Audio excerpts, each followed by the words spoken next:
Hello everybody, today is Saturday the 14th of June and I would like to make a card.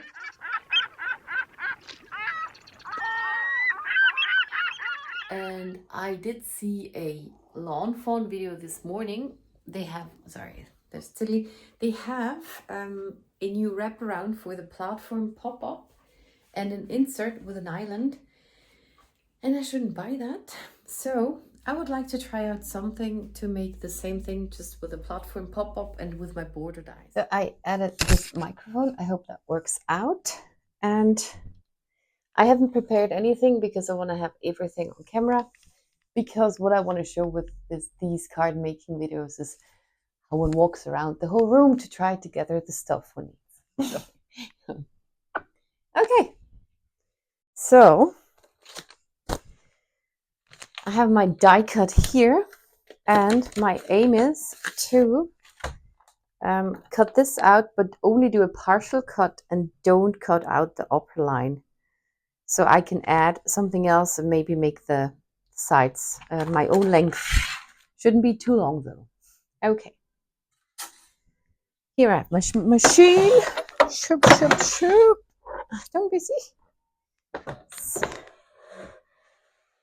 Okay. Put on there. Yes. Okay, and I need to set a timer because my camera will switch off in 25 minutes or something. Wait, 25. Start. Okay. Now I want to make an ocean. So I take blue paper. I need two. I want to have it close to the front, the edge. And I will use some washi tape to put it on. Maybe even two fit next to each other.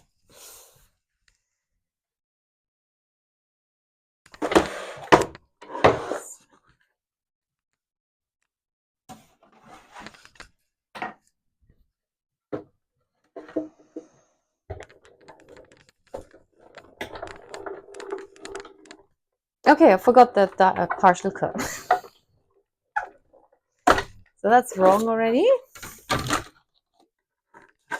I don't do partial cut, I cut out the whole thing. So it does fit next to each other though. Yeah, well, okay. So now I need to cut my paper a bit because I have to fit it one way and not the other.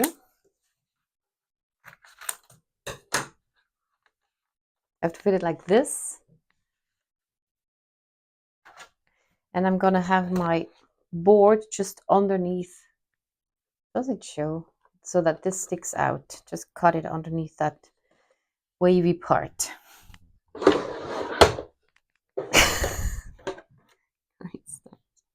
And I want to have it straight. And if this doesn't go well, I'm allowed to buy it. Okay. The sandwich needs to go in like this, so it goes in here at the end. Otherwise, it's too thick to start and it pushes my plate away.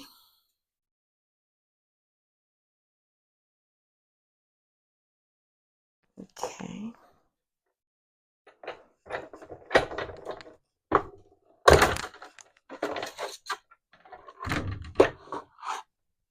Okay. So now I should have a partial die cut. Yeah, so I have a whole part there. I do that again. Maybe it's good to have that so I can measure how high it is. Now I do it the same way. I want to do waves.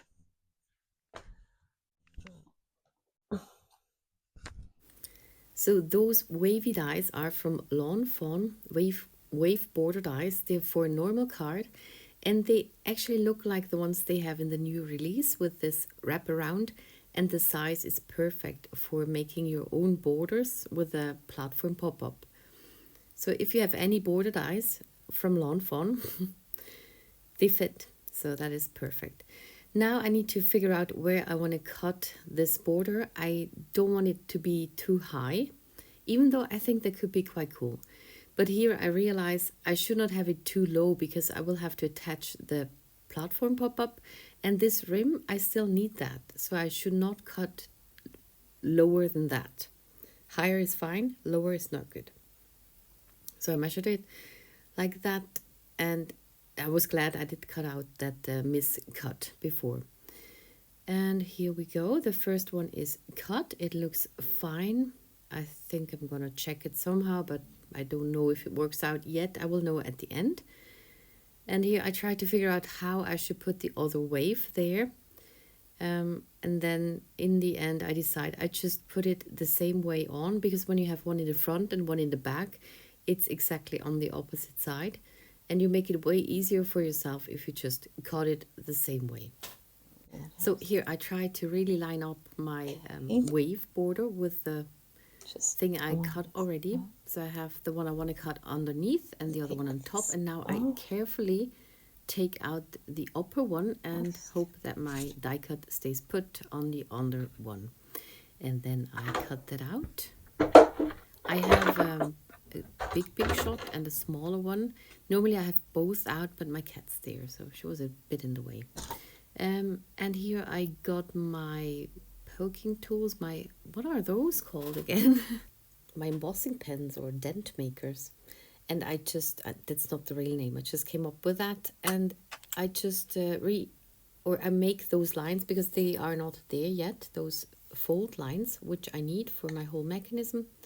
And I lined it up on my little scoreboard. Oh, perfect. And here, I'm so happy. It's perfect.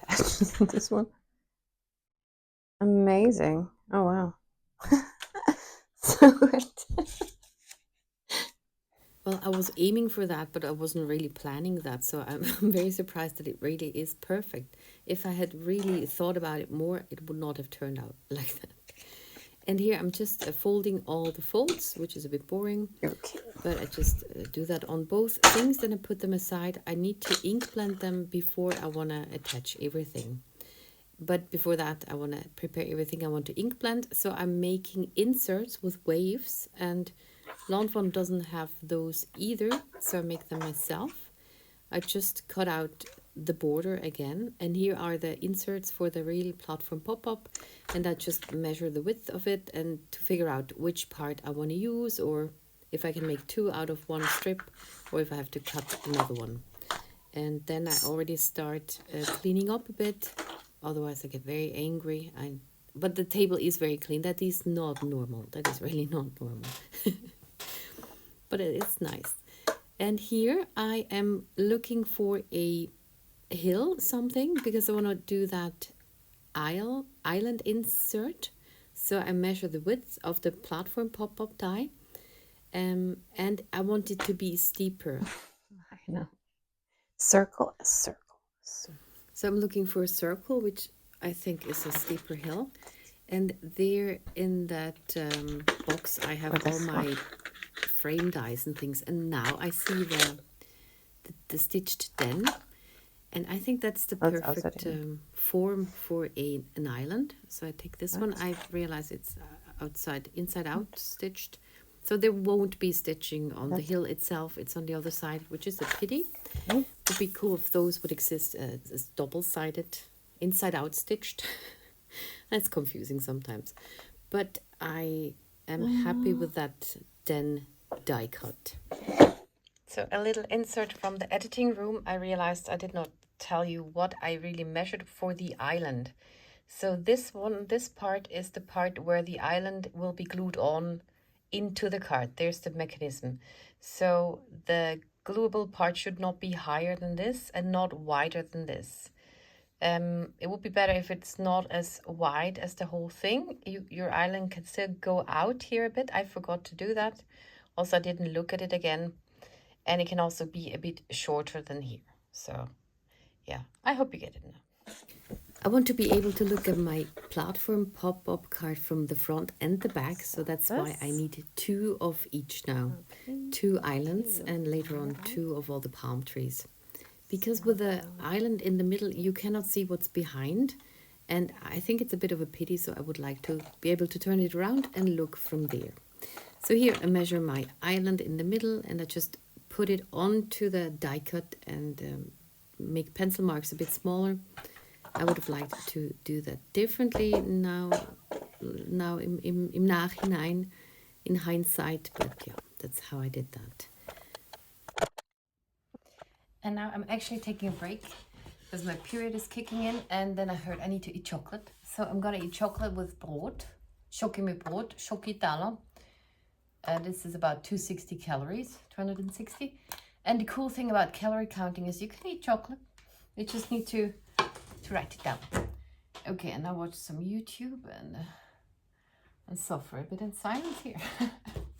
Also need to gather myself again. It got very bad doing it. But I want to show you all of that. I want you to see the process with the room, with where I have my stuff, and also taking breaks in between. Okay, so now I still am missing palm trees, and I have everything.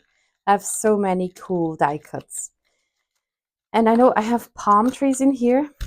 In here I keep just smaller things. I used to have them sorted with, there we go, palm tree. Don't I have more? I kind of think I have some others somewhere else.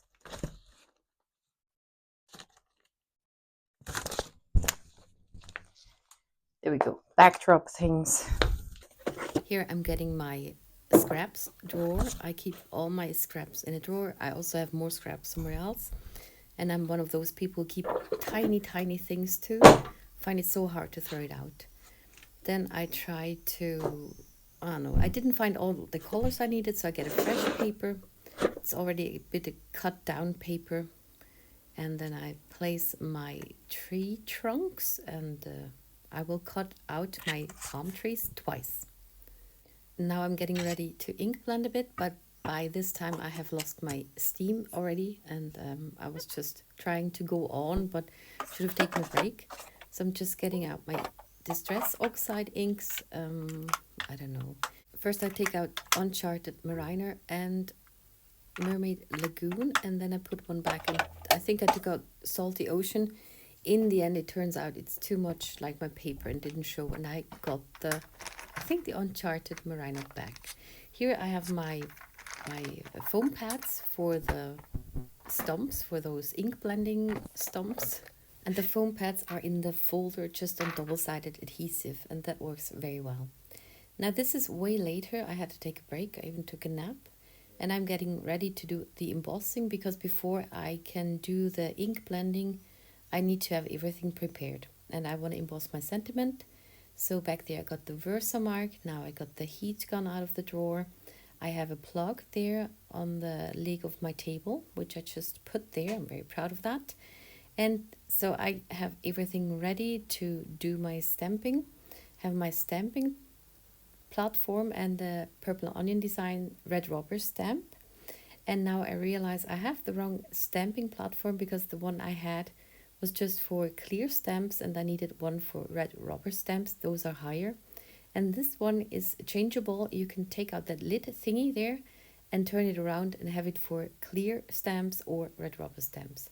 Here I have my most used embossing powders, and I'm going for white. And then I take the anti-static powder, which is baby powder or cornstarch, and then I can stamp. And with the cornstarch thingy, the embossing powder will only stick to the Versamark ink stamp imprintation.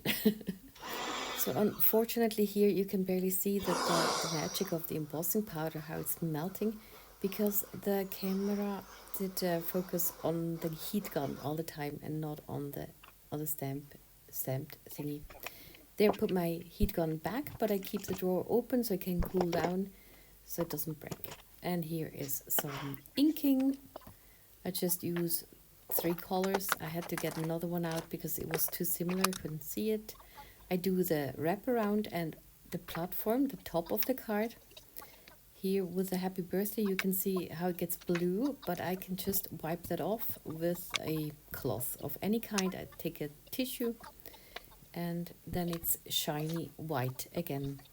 I will also ink blend those, I just ink those those waves a bit. I didn't fuss too much about it. Then I put the blue ones back in the folder, and I realize that I also want to do something with the island.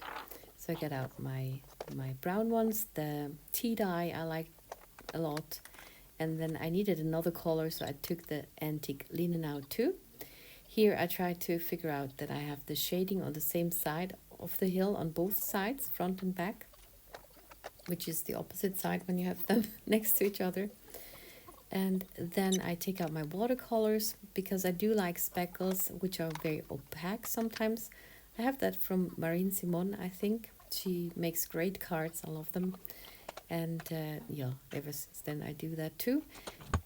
Before that, I always use those shiny colors. Those are perfect pearl powders. And I keep them in the glasses and can reactivate them. But they are not so opaque sometimes. So there's something to a plain watercolor. I did color those Christmas trees, palm trees off camera. And I want to have them be seen on both sides. So I have a front cut and the back of a cut here. So this is a bit rougher than the other one. And I paid attention that I'm having one like this and one like that. And I just pretend my light comes in from this side. So I have the lighter color here and the darker here. And on the back side, just vice versa. So I tried to color the outside here and this outside here. And I did that with all of those. They're a bit, that's the other way around. So this is the rough side. So I have it on the outside, just always on the outside. Same with the trees. I have one colored a bit here and one on the other side. And it doesn't show that much. Also, this is, I think this is the smooth side. And this is the rough side, so it's colored a bit here and there. And now I'm just gonna glue those together. But I'm not gonna show that. Just put the stem in the middle and the leaves on. Last part. So I have just washed my hands. This is from CC Designs. It's a very cute little pirate. This is from Lawnfawn, because it was easier to color. Those I just found in my leftover bits. From Marianne Design are those water plants. Those are from my last stamp, my next stamp, but they're not anymore, so it was my last stamp. And I also have some from Lawnfawn, which is that set. Okay, but now I just want to, and here, you have more leftover bits, and I have more from Marianne Design. I really love her die cuts, and that is those fish and things. These. Okay, so, okay. Got that all here. I marked my place, and got all my bits. And the aim is to have this island in the middle, and the pirate will be on one side, but you can also look at the card from the other side. But on the other side, this looks a bit bad. So I will try to kind of cover it nicely with the palm trees somehow. And or on the other side, on this spot, I will glue the treasure chest. Okay. So I start with this island because I need to insert it when I put that all together. Okay, that's going to be high up. It will show through, I guess, but so.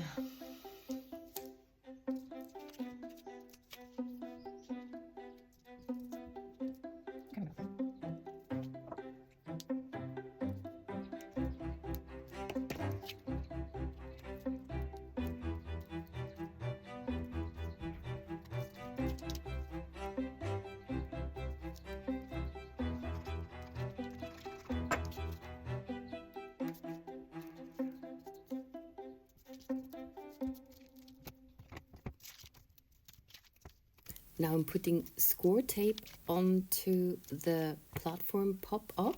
Check the width of those inserts I want to put in there. They go into that slit, so I take the width of the card at that point, and then I cut my things. The first I measured, the second one I just measured with the first one. And then I thought they're a bit too high, they would stick out behind the waves, so I made them a bit shorter. I could have made them a bit even more shorter, because they still stick out a bit. Or have the border around a bit longer. Also, I needed 2 of those T-shapes, and I put a thin score tape line on there, and then I put those borders on it, and I did that from the back to have it in the middle, because I thought my border things that I put in there are a bit longer than this T-shape, and I wanted it to be centered.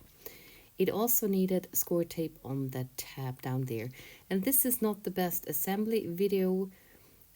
If you really want to see how that is assembled, there's a ton of other videos, because I had to always check if it's working and things. But now I really start to assemble it. So I put the T-shape through the slit that's there. I put it flat, pull it down a bit, and then I will fold up the bottom part of it, because it needs to be adhered on the bottom part. And when I pull it up, then it should be on the right spot. Then I just take the next fold, take off the score tape, make sure it doesn't stick over the edge, and then I can fold over the other part. And this is the first half of it done. With the second one, I do something wrong, so the other one doesn't turn out so good. And the only thing I had to pay attention to is that my waves, the nice side is with both to the front. Normally, you will have them all facing in the same way in the end, so one you would have to put in the other way. But this now is also facing towards the nice front side. I basically made them both the same way, and normally you do one a little different than the other. Now those parts are done, I can take out my island and check how that looks behind these waves and see how much I want it to stick out. And then I turn it around and just decide to put it flush on the bottom. And as you can see, I have a little space on the left and the right, and that is good. I think it's good that I can glue it together, and also it gets very thick with all that paper in between. And I just think it's good when it's not thick all the way. So I use liquid glue. I like to have wiggle room, and my glue dries very quickly. I could have used a score tape, that would have been fine too. And I just tried to put it nice in the middle, get rid of the excess glue. I was already, that was today. Today is a tired day, but I wanted to finish it. So I'm just going on. Also now it's already 10 p.m. and I just want to finish this video. I've been editing for 10 hours, I think, and that is the longest I've ever edited, and I cannot relax until it's done. So now I just buttoned them up next to each other and put down the score tape part to glue them together. Here I realized that my right thing is a bit wonky, so I need to take it apart again. Luckily that worked out fine. I did not rip the paper when I ripped it off, and I was very glad about that, and also surprised. In the end, it's still a bit weird. I don't know what I did wrong there. It's something, I don't know, maybe also folded it crooked or something. But it kind of works.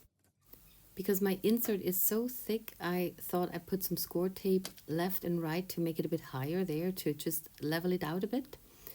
And then I think I put score tape all over too. I really wanted it to stick together. Yeah, so that's what I'm doing here. Then I take off the release paper and I will put on a lot of glue too, or not a lot. I would put on glue too. Again, for the wiggle room, I always like wiggle room because I cannot aim that clearly, and I need to be able to just move it around a bit when it's on. Then I just adhere the second part, and you can see it's just a bit crooked somehow. And with the glue, I really have to press hard because it opens up again. At the same time, when the glue squishes out, I need to pay attention that it doesn't glue to the other parts of the mechanism and interferes with that later on. Then I close it there, and again, it was a bit sticky to close it up. But now it's finished. upside down.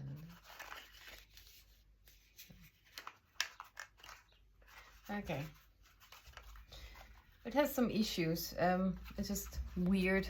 There's a wave in there, and yeah. It's just to try it out if it kind of works. And I guess this is very thick now here in the middle, and yeah, it might not go to somebody, but I'm still gonna finish it with decorating.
There's a ditch.